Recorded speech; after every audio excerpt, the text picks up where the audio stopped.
Se Deus sabia que o homem iria pecar, por que não impediu? Por que deixou que o pecado entrasse no mundo?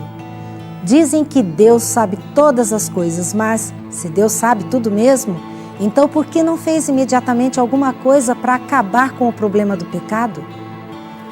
Esta é a série Princípios e no programa de hoje você vai conferir o que a Bíblia diz sobre isso.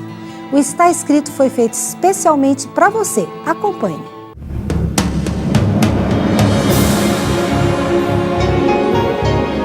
Ele permaneceu através dos tempos.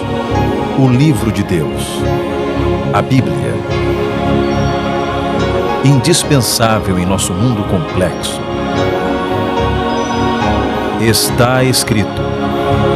Transmitindo esperança ao redor do mundo. Apresentado por Fernando Iglesias.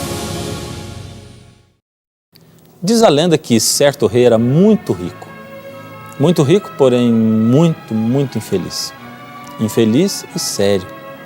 Os súditos se esforçavam, tentavam de tudo para que ele desse ao menos um sorriso. Até mesmo uma erguidinha no canto da boca já serviria. Mas o rei continuava sério e infeliz. Certo dia, não suportando mais tanta infelicidade, Sua Majestade convocou todos os sábios para que respondessem a uma pergunta muito importante. Como posso descobrir o segredo da felicidade? Os sábios, vendo que o assunto era muito importante e sério, pediram ao rei um tempo a fim de que pudessem discutir o assunto.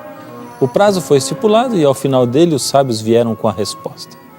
Para descobrir o segredo da felicidade, o rei precisa simplesmente encontrar alguém que seja muito feliz e vestir a sua camisa. Reunindo seus auxiliares, o rei ordenou que saíssem pelo reino, encontrassem alguém que fosse muito feliz e conseguissem uma de suas camisas, para que o rei pudesse usar. Os auxiliares pensaram, para ser feliz mesmo, é preciso ter muito dinheiro. Assim foram até a casa do homem mais rico da cidade.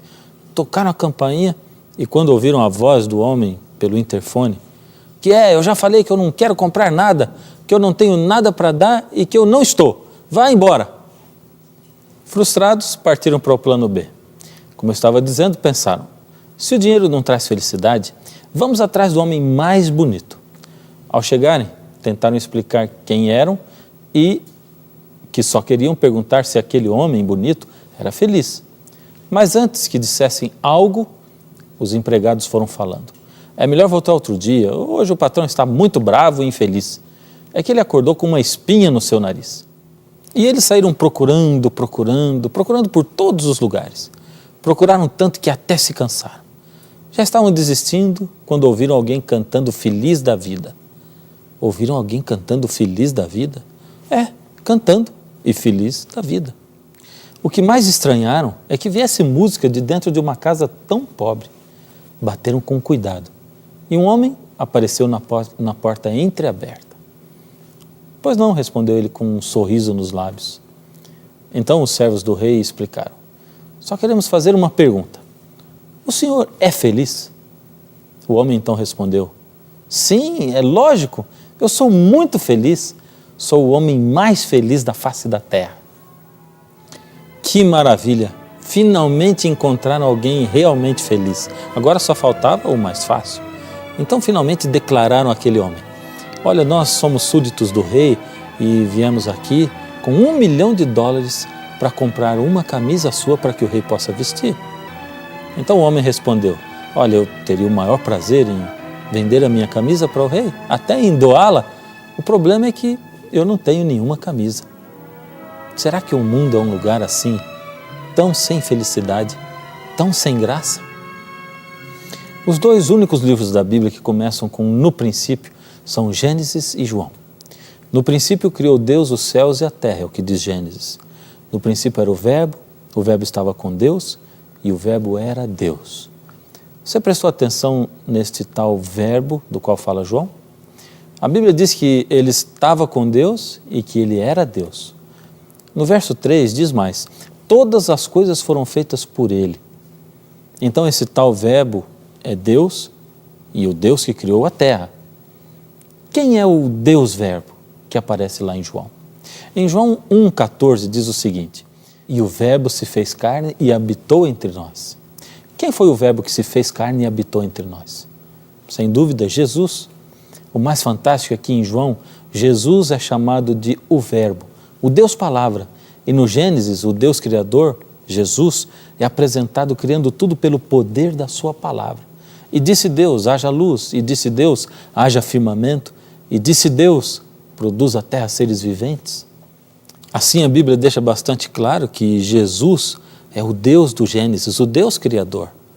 Como Deus Criador, Ele pensou como um pai, uma mãe. E assim como os pais preparam um quartinho para o bebê, a primeira coisa em que Jesus pensou foi no abajur. E disse Deus, haja luz, e houve luz. Ele então olhou para cima e disse, esse teto vai ficar bem pintado de azul. E fez o céu atmosférico. Aí ele olhou no chão e estendeu um tapete de relva verde, fez belas árvores para darem alimento e sombra para o ser humano. E não pôs bichinhos assim de pelúcia naquele quarto, mas animais de verdade que podiam interagir com o homem. Mas faltava ainda o principal, o homem. Faltava a razão de tudo aquilo que havia sido criado. Então Jesus se ajoelha no chão. Até ali ele havia criado tudo apenas com o poder da sua palavra. Ele simplesmente diz, haja luz, e a luz aparece. E assim por diante. Mas ao criar o homem, ali, e só ali, ele se ajoelha no chão, toca a terra. Agora ele é o grande escultor. Ele produz uma obra de arte em argila, faz um ser igualzinho a ele.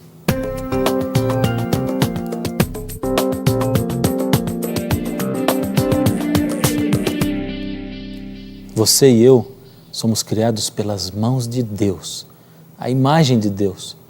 Não somos amebas, nem descendentes do macaco. Nós não somos resultados de nenhuma explosão cósmica. Somos imagem de Deus.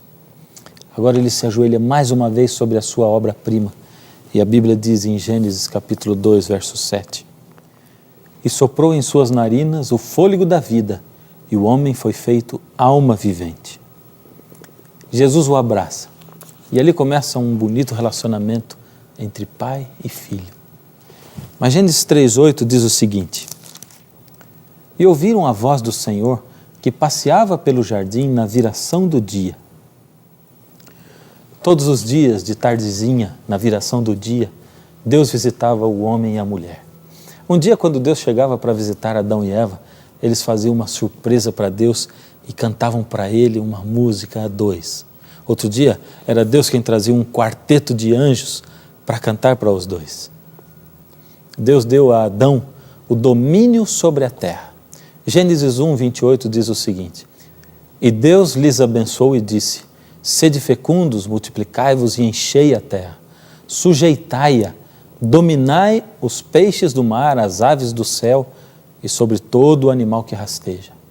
A palavra domínio usada no original hebraico é radá, que quer dizer reinar sobre. Ou seja, Deus deu a Adão o domínio sobre a terra. O homem era o dono da terra. E mais ainda, Deus não deu só a terra de presente ao homem, mas pediu a ele, advertiu que ele deveria guardar a terra. Gênesis 2,15 diz o seguinte: tomou, pois, o Senhor Deus ao homem e o colocou no jardim do Éden para o cultivar e o guardar.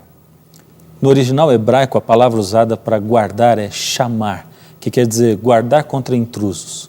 Deus havia avisado a Adão que haveria um intruso e que ele tentaria entrar ali e tomar conta da terra que era de Adão.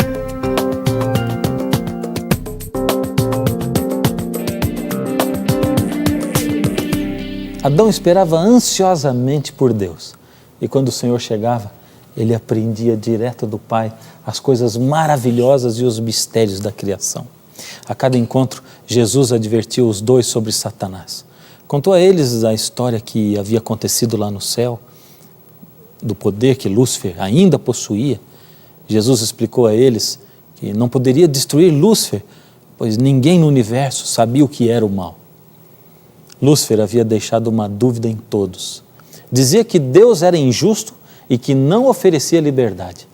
pois se todos fossem realmente livres, deveriam ter a opção de viver sem Deus, sem precisar estar ligados a Ele. Satanás dizia que se ele tivesse a chance de reinar no lugar de Deus, poderia mostrar a todos como Deus é mau e como todos poderiam ser realmente livres, conhecendo não somente o bem, mas sendo todos como Deus, conhecendo os dois lados da moeda, ou seja, o bem e o mal. O Senhor Deus explicou para os dois que as consequências de aceitarem a Satanás como seu rei no lugar de Deus seriam terríveis. E para dar a prova a eles de que Deus é realmente o Deus da liberdade, colocou diante deles uma maneira de poderem escolher. Colocou diante deles o símbolo da liberdade, uma árvore no centro do jardim onde morava.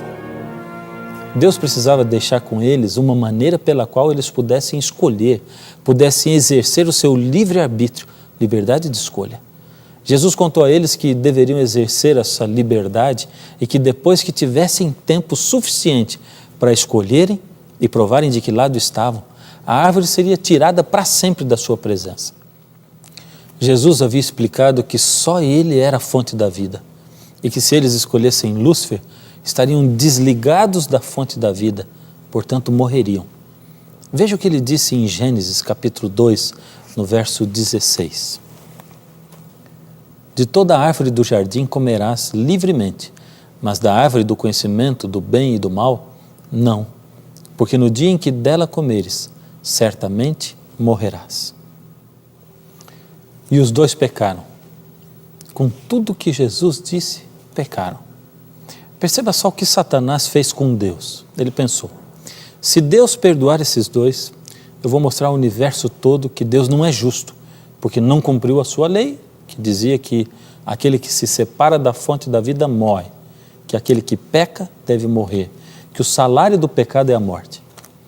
Mas se Deus os condenar, então eu teria um argumento muito mais forte para dizer ao universo inteiro que as leis de Deus são duras demais e que ninguém pode cumpri-las. Provarei a todos que eu estava certo e que a lei de Deus limita todas as criaturas e as escraviza. E os dois caíram. Eles pecaram. Morreram no dia? Não. Deus mentiu? Não. Jesus resolveu o impasse? Sim, Ele resolveu. Como? Ele mesmo se ofereceu para morrer no lugar do homem. Ele, como Criador, se ofereceu para pagar o preço da morte pelos seus filhos. Deus não só resolveu o impasse do pecado, mas deu a todo o universo a maior demonstração de amor que pode existir. Não se esqueça de que, antes de criar o homem, Ele sabia que o homem iria pecar. Sabia que o mundo se tornaria no que se tornou. Sabia que Ele teria que vir e morrer pelo homem. Sabia da crueldade do coração do homem e que mesmo fazendo o que faria, poucos o aceitariam. Mas mesmo assim, Ele, Deus, Jesus, escolheu nos criar porque Ele sonhou em nos dar a oportunidade de vivermos a vida eterna toda do lado dEle.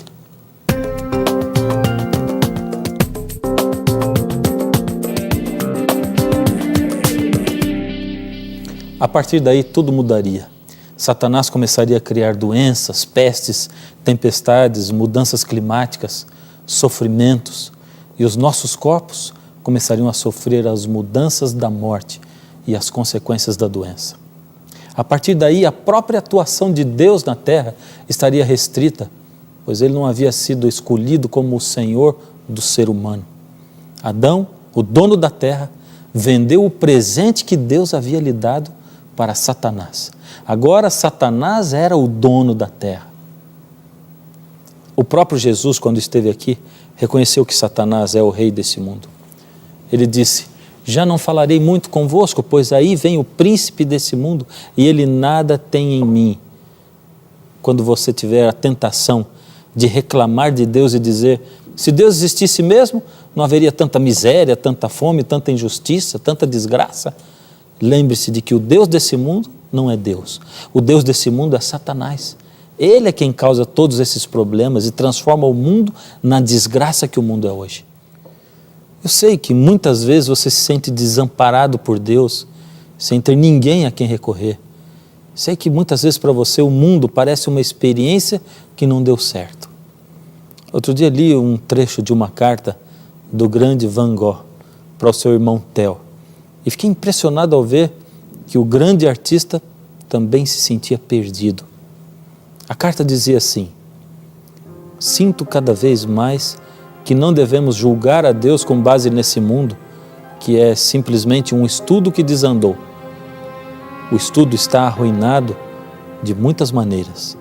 Apenas um mestre pode cometer tal erro, e talvez esse seja o melhor consolo que temos, uma vez que temos o mesmo direito de esperar que a mesma mão criativa conserte tudo. Você já se sentiu estranho alguma vez perguntando para você mesmo por que então Deus não faz alguma coisa para solucionar tudo isso? Mas saiba que mesmo alguns daqueles que andaram com Jesus sentiram isso.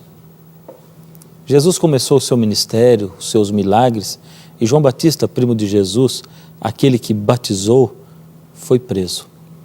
Antes de ser preso, João Batista assistiu a uma das mais lindas manifestações da Trindade. Ele tinha Jesus, o Filho, em seus braços enquanto o batizava. Viu o Espírito Santo descendo como uma pomba sobre Jesus e ouviu a voz do Pai que dizia: esse é o meu Filho amado em quem me comprazo. João era um homem de fé. Enquanto ele estava na prisão, esperou que o Senhor Jesus fosse libertá-lo. Ele esperava que Jesus o tirasse da prisão, mas Jesus não veio. João Batista, o homem de fé, então teve medo. Sentiu-se desamparado por Jesus. Mandou seus discípulos falarem com Jesus e enviou a ele um recado pessoal.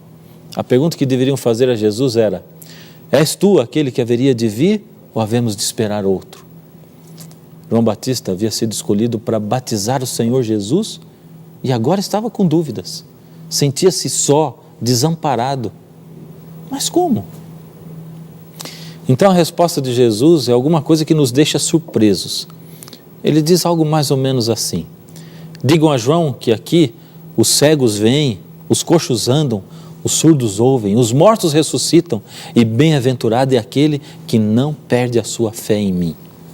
É como se Jesus estivesse dizendo: calma, João, eu sei que você está aí na prisão e que vão matar você. Eu sou mesmo aquele que você estava esperando. Eu tenho o poder do Deus Criador, mas não perca a sua fé em mim, porque, João, eu não posso livrá-lo da prisão. Eu tenho poder para isso.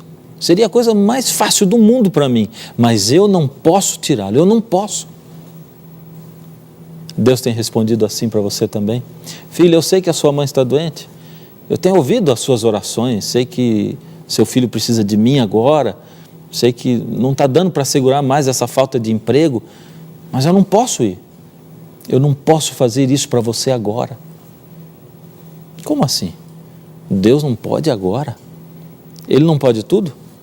Não é isso que muitos falam aí? Se você tem fé, Deus faz o milagre para você do jeito que você quer, na hora que você quer. Se você dá dízimos, Deus faz o milagre. Como Deus diz agora, eu não posso? Então deixe as páginas da sua Bíblia virarem e conforme elas viram, o tempo também vai passando.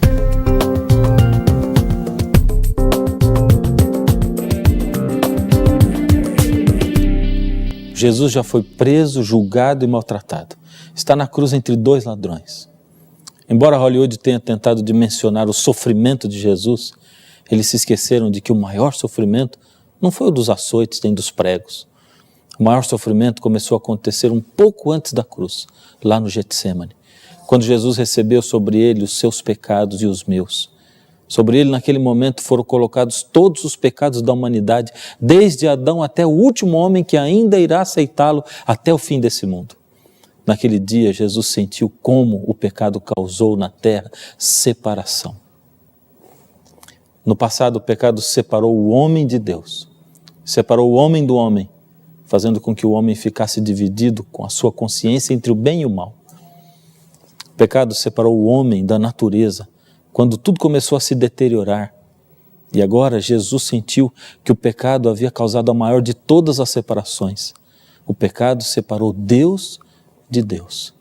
E naquele dia, Jesus, o Deus homem, clamou na cruz: Deus meu, por que me desamparaste?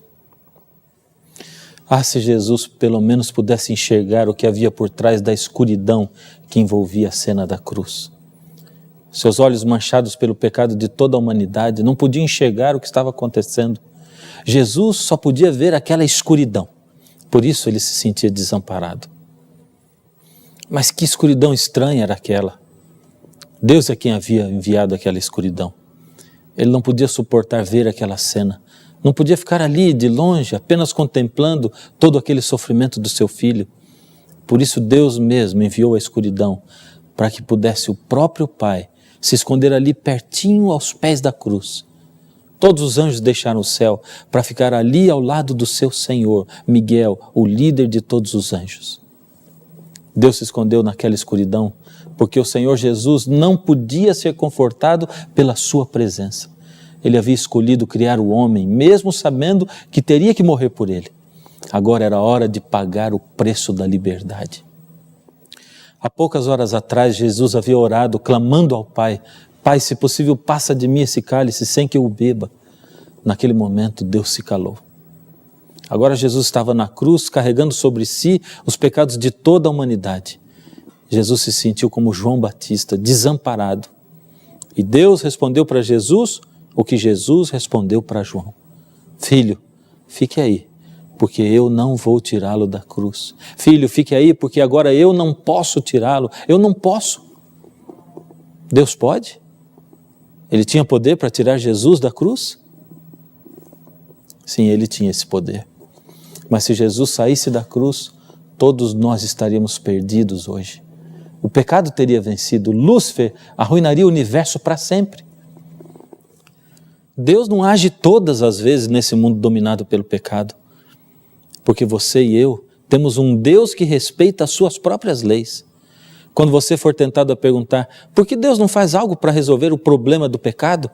Lembre-se que Ele já fez tudo. Ele pagou o preço da cruz. Quando ele exclamou na cruz: está consumado, o termo que ele usou em hebraico foi: está pago. Enquanto houver pelo menos uma pessoa interessada em ouvir o Evangelho e aceitar o preço que Jesus pagou, ele ainda vai esperar para voltar a esse mundo. Assim que é a salvação que Jesus oferece. É de graça.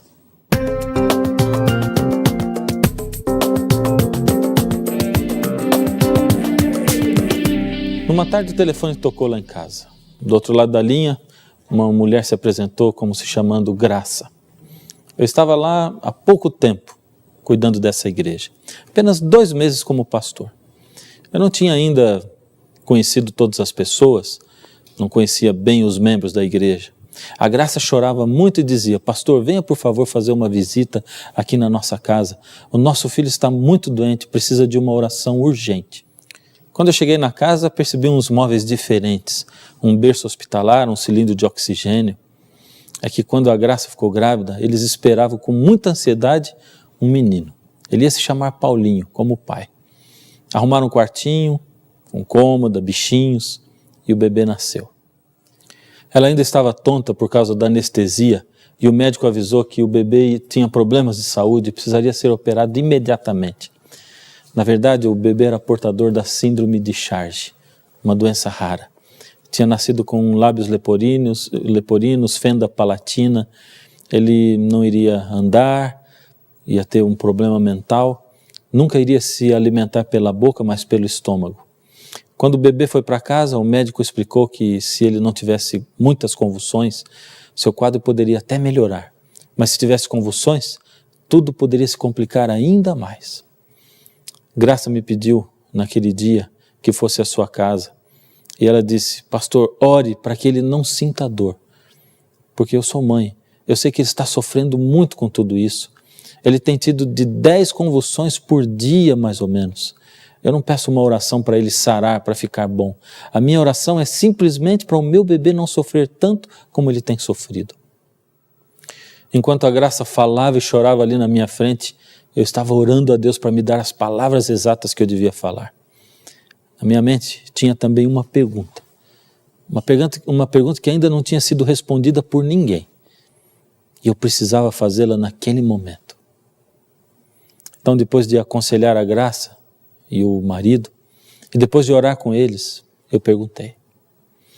A pergunta foi a seguinte: Graça, depois de tanto sofrimento com esse bebê, se hoje Deus desse a você a chance de voltar o tempo atrás, e você, sabendo do sofrimento que teria, pudesse escolher entre ter e não ter o Paulinho, o que você escolheria? Ter o bebê ou não? Os olhos da Graça se encheram de lágrimas e ela disse: sim, eu escolheria ter o bebê, porque eu gostaria de ver o meu filho no céu, correndo, perfeito. Deus nos promete a vida eterna. E perto da vida eterna, essa vida aqui e o sofrimento que ela nos apresenta vão parecer como nada. Naquele dia estava respondido para mim por que Deus escolheu criar o mundo, mesmo sabendo que o mundo se transformaria no que se transformou. Ele também sonhou em nos dar a vida eterna. Sonhou em nos dar a segunda chance, para que nós pudéssemos sair dessa vida e alcançássemos a vida eterna. Jesus pagou o preço por você. A salvação é de graça, mas custa tudo que você tem. Ela custa o seu coração. Jesus diz em Apocalipse: eis que estou à porta e bato. Se alguém ouvir a minha voz e abrir a porta, eu entrarei na sua casa, cearei com ele e ele comigo.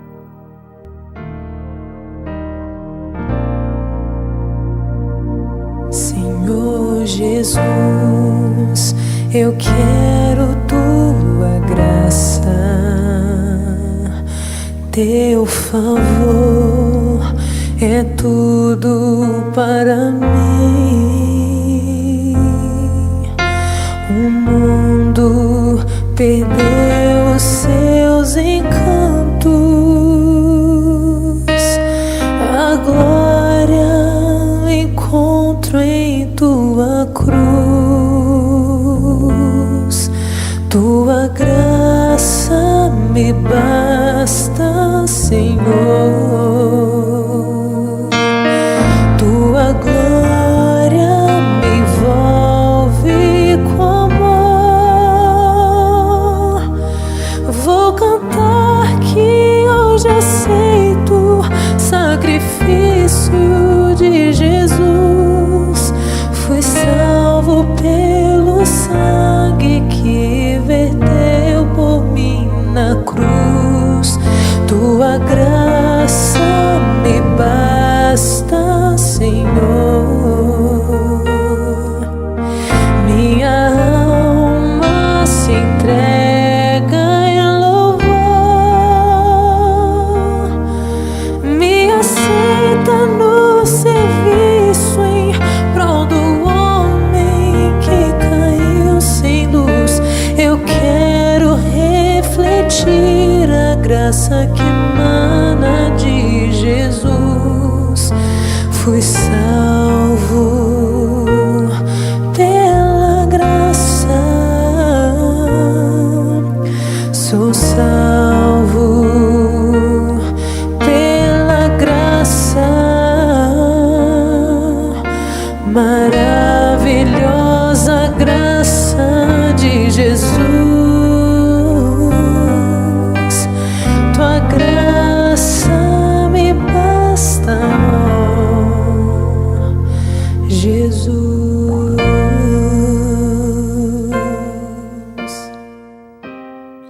Hoje Jesus chama você para um compromisso especial com Ele. Não é simplesmente um compromisso de orar, não é simplesmente um compromisso de se aproximar, é um compromisso de entrega. Ele sempre dá o primeiro passo, Ele sempre dá o segundo, terceiro, quarto passos. Agora é a sua vez de dar um passo para Ele. Jesus chama você e diz assim: filho, hoje eu bato a porta do seu coração. Hoje é dia de você se entregar para mim. Abre a sua porta e eu vou entrar aí na sua casa. Você ouve o chamado de Jesus para você? Então, nesse momento muito especial, eu quero fazer a entrega do seu coração a Ele. O que é entregar o coração a Jesus? É simplesmente dizer: Senhor, eu abro, o Senhor entra, arruma tudo aí dentro para mim, por favor. Então fecha os seus olhos.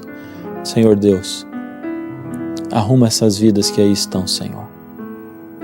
Hoje, Senhor, nós podemos compreender o tamanho do seu amor, como o Senhor nos desejou antes de nos criar, como o Senhor planejou morrer por nós antes de nos criar, como o Senhor planejou cada aspecto da nossa vida. E agora, Senhor, está tudo na nossa mão. Nós nos sentimos pequenos demais para tomar decisões, mas, Senhor, pelo seu poder e a sua força, toma conta dessa vida que aí está e aceita essa entrega em nome de Jesus. Amém.